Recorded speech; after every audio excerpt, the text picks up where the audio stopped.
Olá, tudo bem com você? Que a graça e a paz de nosso Jesus esteja em sua vida.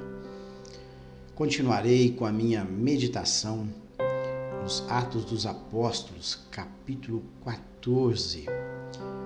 Hoje eu vou continuar a partir do versículo 8, qual Lucas ele relata a respeito da cura de um paralítico na cidade de Listra. Vamos ver o que aconteceu lá nesta cidade. Diz aí o versículo 8: Em Listra costumava estar assentado certo homem aleijado, paralítico desde o seu nascimento, o qual jamais pudera andar.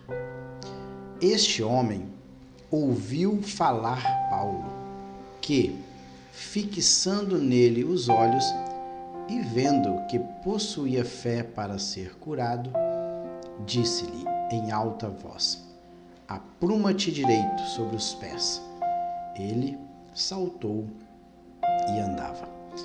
Então, primeira coisa, quando Paulo ele chega na cidade de Listra, ele começa a pregar o evangelho. Nós já meditamos nos versículos anteriores que fala da estadia de Paulo na cidade de Icônio, e eles fugiram da cidade de Icônio e foram para a cidade de Listra. Eu tenho um mapa, só para vocês ficarem situados no mapa ali da Ásia. Aqui está Icônio, onde o mouse está. Logo abaixo está a cidade de Listra. Ela é uma colônia romana, a cidade de Listra, colônia romana, ela fica a 30 quilômetros ao sudoeste da cidade de Icônio. Então, Paulo ele sai, vamos dizer assim, fugido de Icônio e vai até a cidade de Listra. Quando ele chega lá, ele começa a pregar o evangelho. Pode ver que o versículo 9 diz: Este homem ouviu falar Paulo. Então, Paulo falava, anunciava o evangelho do Senhor Jesus, e este paralítico, ele prestava atenção na mensagem que Paulo trazia. Outro fato é o seguinte, é que este homem, que Lucas não cita o seu nome, ele era aleijado desde o seu nascimento. Ele nasceu aleijado. Mas ele estava ali naquele dia ouvindo Paulo falar. E creio eu que a atenção deste homem aleijado era tamanha que despertou a atenção de Paulo. E diz aí que Paulo, fixando nele os olhos, Paulo olhou fixamente para aquele paralítico e, vendo que possuía fé para ser curado, disse em alta voz. Depois eu continuo. Interessante é que a palavra grega para ser curado, que está no finalzinho do verso 9, é esta palavra aqui, sotenai. A palavra sotenai, ela vem da palavra sozo, que é salvar. Se nós pegarmos aqui, sozo está aí, salvar, manter são e salvo, salvar alguém. Por isso que tem a doutrina da soteriologia, que é a doutrina da salvação. Então, primeiramente, Paulo olha para aquele homem e viu nele fé suficiente para ser salvo. Então, primeira coisa que Paulo ele faz é o seguinte: ver naquele homem que ele tinha capacidade de ser salvo. Ele creu no evangelho do Senhor Jesus. Ele teve fé o suficiente para crer, acreditar naquilo que Paulo anunciava. E Paulo anunciava o evangelho do Senhor Jesus. E Paulo contemplou isso nele, que ele tinha fé para ser salvo. E após ser salvo, ele recebeu os benefícios da salvação, que é o quê? Ser curado. Interessante. Os nossos tradutores poderiam ter usado aqui a tradução seria o seguinte: e vendo que possuía fé para ser salvo, disse em alta voz: apruma-te direito sobre os pés. Ele saltou e andava. Porque pode ver que quando Jesus ele pregava o evangelho aqui, quando ele esteve nessa terra, ele pregava o evangelho e os sinais seguiam o que? A sua pregação. Então, sinais, curas e maravilhas é consequência da pregação do evangelho. Porque a fé vem pelo ouvir e ouvir pela palavra de Deus. Então, quando o evangelho é pregado, quando o evangelho anuncia o nosso Salvador, que é Jesus, aí sim, as consequências virão, que são essas: curas, milagres, libertações. Mas o maior milagre na vida de um ser humano é a salvação. Porque a cura física não é tudo. Porque um dia todos nós morreremos, todos nós partiremos para a eternidade, e esse corpo um dia vai se decompor ali na tumba, no cemitério. Mas o mais importante na vida de um ser humano é a salvação. Por isso que Paulo, fixando os olhos nele, viu que ele tinha fé para ser salvo. Por isso que a palavra grega é sotenai. Se você tem uma Bíblia grega ou tem acesso, pode procurar. Está aí, sotenai. Que desta palavra vem a palavra souzo, que é salvar. Soterologia, que é o estudo da salvação. Mas continuemos com a nossa meditação. Então, aquele homem, ele após ser salvo, curado, ele saltava e andava. Quando a multidão ali de Listra, eles viram que Paulo fizera, o quê? Através da prédica de Paulo, um aleijado foi curado. Não que Paulo tivesse esse poder, nenhum poder Paulo teve. Todo o poder de cura, milagres, libertações são provenientes do nosso Senhor Jesus. Foi Ele que nos deu autoridade e nos capacitou com poder. Nós simplesmente somos o quê? Ministros seus. Somos servos que estamos a serviço do Senhor. Mas as multidões que ali estavam na cidade de Listra, eles não compreendiam isso. Eles pensavam que todo o poder para curar aquele aleijado era proveniente deles mesmos. Por isso que eles gritaram, olha, em língua licaônica, dizendo: os deuses em forma de homens baixaram até nós.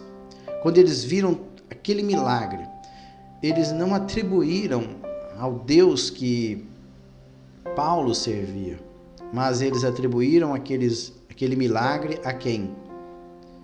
Aos deuses a qual eles serviam. E pode ver que ele coloca no plural, os deuses. Até porque, tanto na cultura grega, ou durante o Império Grego, o Império Romano, todos esses dois impérios, eles eram tolerantes com relação a servir a Deus. Desde que eles servissem aos deuses a qual o império possuía, que eram vários, eles eram politeístas, não tinha problema nenhum. Os deuses, tanto gregos quanto romanos, eles não ligavam se a pessoa tinha 1, 2, 3, 4, 5 deuses e que eles adorassem esses deuses. Eles não importavam com isso. A única religião monoteísta é o que? É a religião judaica da época, e depois veio o cristianismo. A religião judaica, na época de Jesus, era o que? Uma religião monoteísta, onde um Deus somente é adorado. E os povos que estavam ali ao redor, que dominavam Israel, eram o quê? Politeístas, eles tinham vários deuses. E por isso que é colocado aqui no plural. Os deuses em forma de homens baixaram até nós. A Barnabé chamaram de Júpiter e a Paulo Mercúrio. Interessante é que o Júpiter aí é Zeus, porque Júpiter é para os romanos, mas os gregos conheciam Júpiter como Zeus. Então eles colocaram aí o nome de Júpiter a Barnabé. E a Paulo a Mercúrio. Mercúrio, ele era um deus dos romanos, é uma deidade romana. Para os gregos ele era o quê? Hermes. Então, os dois aí, Júpiter e Mercúrio, eram divindades dos romanos, que também na cultura grega eram o mesmo Zeus e Hermes. Hermes, ele era o porta-voz de quem? Do deus Zeus. Então, por isso que e o Mercúrio também era o porta-voz. Então eles chamaram a Barnabé de Júpiter, talvez devido ao fato de Barnabé não falar muito, não articular muito, e Paulo é que falava, então eles atribuíram, esse que fala muito deve ser o quê? O intérprete do Barnabé, o porta-voz de Barnabé. E vamos para o 13, o sacerdote de Júpiter, cujo templo estava em frente da cidade, trazendo para junto das portas touros e grinaldas, queriam sacrificar juntamente com as multidões. Veja que cegueira espiritual deste povo aqui que habitavam na cidade de Listra. Ao contemplar aquele milagre, eles atribuíram estes milagres aos seus deuses, às suas divindades, e queriam o quê? Fazer sacrifícios em prol dessas divindades. E no caso aqui, estavam ali como Barnabé e Paulo. Veja, 14. Porém, ouvindo isso, os apóstolos, aqui apóstolos, não que Barnabé tivesse o cargo de apóstolo, Barnabé era um apóstolo de enviado, ele foi para o campo missionário juntamente com Paulo, no sentido de divulgar o evangelho de Cristo. Rasgando as suas vestes, no sinal de repúdio àquilo que eles estavam fazendo, saltaram para o meio da multidão, clamando: Senhores, por que fazeis isto? Nós também somos homens como vós, sujeitos aos mesmos sentimentos, e vos anunciamos o evangelho, para que destas coisas vãs vos convertais ao Deus vivo, que fez o céu e a terra, o mar e tudo que há neles, melhor dizendo. Então, quando Paulo e Barnabé eles contemplam isso, eles rasgam as suas vestes. Isso era comum naquela época, quando a pessoa rasgava as suas vestes, era um sinal de repúdio, de reprovação da atitude de alguém. Eles saltaram no meio da multidão, não sei se eles estavam num lugar elevado, não sabemos, mas eles saltam no meio da multidão e falam: Senhores, por que vocês estão fazendo isso? Nós não somos deuses, nós somos homens como vocês são. E diz aqui, eu cito aqui, nós somos sujeitos ao que? Aos mesmos sentimentos, afeições semelhantes. E vos anunciamos o evangelho. Olha, nós estamos anunciando o quê? O que é o evangelho? O evangelho é a boa notícia, boas novas. Nós estamos aqui para anunciar as boas novas do evangelho, que pode salvar vocês o quê? Dessas coisas vãs. O que são coisas vãs? São coisas o quê? Inúteis, sem propósito, sem resultado, sem sucesso. Era isso que eles estavam servindo. Vos convertais. O que é converter? Converter, a palavra grega é epistrefo, que é retornar para... Olha, vocês estão longe de Deus, distantes de Deus. Vocês precisam retornar para a pessoa do Senhor Deus através da pregação do Evangelho do Senhor Jesus e que pode salvar o homem. Pode ver que ao Deus vivo, em contraste o quê? Com ao Deus que eles estavam servindo, porque existia o quê? Um templo destinado a quem? Ao Deus Júpiter, que era um Deus de pedra, de madeira, de bronze, não sei o que seja, mas era um Deus inerte que não podia fazer nada. E Paulo, ele anuncia o Evangelho naquele exato momento ali para aqueles homens que queriam fazer aquela coisa abominável aos olhos do Senhor. E ele diz ainda que esse Deus vivo, que vocês devem converter a esse Deus vivo. Este Deus é o que fez o céu, a terra, o mar e tudo que neles há. Estes deuses aí que vocês servem, Júpiter e Mercúrio, esses deuses são meramente criação da mente humana. E no versículo 16 diz, o qual nas gerações passadas permitiu que todos os povos andassem nos seus próprios caminhos.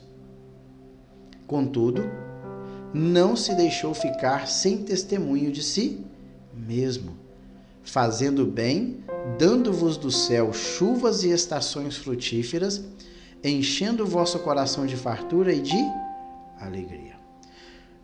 Paulo aqui está dizendo o seguinte, juntamente com Barnabé: vocês são indesculpáveis servindo a Júpiter e a Mercúrio. Porque Deus, ele foi longânimo para com vocês. Ele permitiu que vocês, povos gentios, andassem em seus próprios caminhos. Mas ele diz assim, contudo, porém, apesar de tudo isso que ele disse no versículo 16, não se deixou ficar sem testemunho de si mesmo. De quem? O próprio Deus deu testemunho para os gentios de que no céu existia um Deus criador e é um Deus todo-poderoso. Ele fez isso através de quê? Olha aí, dando-vos do céu chuvas e estações frutíferas, enchendo o vosso coração de fartura e de alegria. Tudo isso provém de quem? Provém do Senhor Deus que criou todas as coisas. Interessante é que lá em Romanos, no capítulo 1, versículo 19, porque o que de Deus se pode conhecer, nele se manifesta, porque Deus lhe manifestou. Paulo aqui na primeira carta aos Romanos, na carta aos Romanos, ele diz o seguinte, que judeus e gentios, ou vice-versa, são indesculpáveis, porque todos pecaram. Os judeus receberam a lei, não tem desculpa. Os gentios, o próprio Deus se manifestou a eles o quê? Através da obra da criação. Então Deus mandou chuva, mandou as estações, encheu o coração de fartura e de alegria. Tudo isso foi obra do Senhor. Então Deus se manifestou a esses povos gentios através do quê? Da obra da criação. Eles podiam contemplar o Senhor Deus através da natureza. Mas o que eles fizeram? Viraram as costas para o Senhor. Não adoraram a Deus como deveria ser adorado. Por isso Deus os abandonou, vamos dizer assim, Deus os entregou nos seus próprios caminhos. Dizendo isso, versículo 18, foi ainda com dificuldade que impediram as multidões de lhes oferecerem sacrifício. Mesmo diante desse argumento de Paulo, dizendo que tanto ele como Barnabé não eram deuses, mas simplesmente seres humanos, iguaizinhos a eles, mas que eles estavam anunciando o Evangelho do Senhor Jesus, o Evangelho de Deus, o Deus vivo que fez os céus, a terra, o mar e tudo que neles há. E que nas gerações passadas o Senhor foi longânimo para com eles, pois eles andavam em seus próprios caminhos, caminhos o quê? De idolatria. Contudo, ele falou assim, olha, contudo, porém, apesar disso, eles não ficaram sem testemunho de que no céu existe um Deus criador, um Deus provedor, um Deus que tudo vê e que o homem tem que se converter o seu coração a este Deus e deixar os seus maus caminhos. Mesmo dizendo isso, foi com dificuldade que Paulo e Barnabé impediram as multidões de oferecer o quê? Sacrifício. Vamos continuar aí. 19. Sobrevieram, porém, judeus de Antioquia e Icônio, e instigando ou incentivando as multidões e apedrejando a Paulo, arrastaram-no para fora da cidade, dando-o por morto. Interessante a atitude desses judeus de Antioquia. Paulo já tinha saído de Antioquia, da Pisídia, passado pela cidade de Icônio e agora estava na cidade de Listra. E os judeus de Antioquia e também de Icônio, então os judeus que estavam em Antioquia juntaram com os judeus de Icônio e foram até a cidade de Listra, que ficava a 30 quilômetros, e se uniram aos pagãos da época, aos gentios pagãos, no intuito de acabar com a vida de Paulo. Nesse momento aí, os judeus, eles quebravam qualquer regra com relação à lei. Eles não poderiam misturar o que com os gentios, mas para tirar a vida de alguém, eles o que? Fizeram uma aliança com os homens daquela cidade. Olha aí, sobrevieram, porém, judeus de Antioquia e Icônia e instigando, incentivando as multidões. Aqui é multidão o quê? De gentios, porque eles serviam o quê? A Júpiter e a Mercúrio. Então eles incentivaram as multidões, esse grupo de judeus da cidade de Icônio e Antioquia, e apedrejaram a Paulo. E, após o apedrejamento, eles, dando-o por morto, arrastaram para fora da cidade. Versículo 20. Rodeando, porém, os discípulos, levantou-se e entrou na cidade. No dia seguinte, partiu com Barnabé para a cidade de Derbe. Então, Paulo viu que ali já não era para ele ficar mais. E tendo anunciado o evangelho naquela cidade e feito muitos discípulos, voltaram para Listra, Icônio e Antioquia. Vamos ver aqui no mapa onde fica a cidade aí de Derbe. A cidade de Derbe é a última cidade da primeira viagem missionária de Paulo. Ele vai até Derbe e depois retorna, passando pelas cidades que ele anteriormente havia anunciado o evangelho do Senhor. Pode ver aqui, ó. E tendo anunciado o evangelho naquela cidade e feito muitos discípulos, voltaram para Listra, Icônio e Antioquia. E quando Paulo ele voltava fazendo esse trajeto de retorno, ele o que ele fazia? 22. Fortalecendo a alma dos discípulos, aqueles que haviam se convertido ao evangelho nessa cidade, exortando, a palavra exortar no grego é encorajar, fortalecer. Então parece que ele faz até uma redundância, fortalecendo e fortalecendo. Olha para vocês verem a palavra, que é paracaléu. Paracaléu é chamar para perto, no sentido de esforçar, consolar. Embaixo aí pode ver que está confortar e fortalecer também. E veja que Paulo, ele fortalece esses discípulos que estavam nessas cidades a permanecerem firmes na fé e mostrando que através de muitas tribulações nos importa entrar no reino de Deus. Paulo, ele quando voltou, ele disse: olha, irmãos, vocês vão viver maravilhosamente sem lutas, sem tribulações. Paulo não disse isso. Paulo, ele fortaleceu aqueles irmãos. Ele disse: olha, irmãos, vocês que agora abraçaram o Senhor Jesus, pode esperar que tribulações virão. Assim como a tribulação veio a mim, eu tive que sair, fugir da cidade, também esta mesma tribulação com certeza virá sobre as suas vidas. Mas o que importa é que vocês permaneçam firmes na fé, para que vocês possam entrar no reino de Deus. E promovendo-lhes em cada igreja a eleição de presbíteros. Então Paulo agora ele começa a organizar a igreja. Então quando eles chegam na cidade, ele vê que tem um grupo ali de discípulos de Jesus. Ele encoraja os irmãos, fortalece os irmãos e depois ele escolhe o quê? Ele elege quem? Presbíteros. Depois de orar com jejuns, os encomendaram ao Senhor em que haviam crido. Então ele estabelece ali um presbítero para dar continuidade à obra do Senhor. Já que Paulo ele era um plantador de igrejas.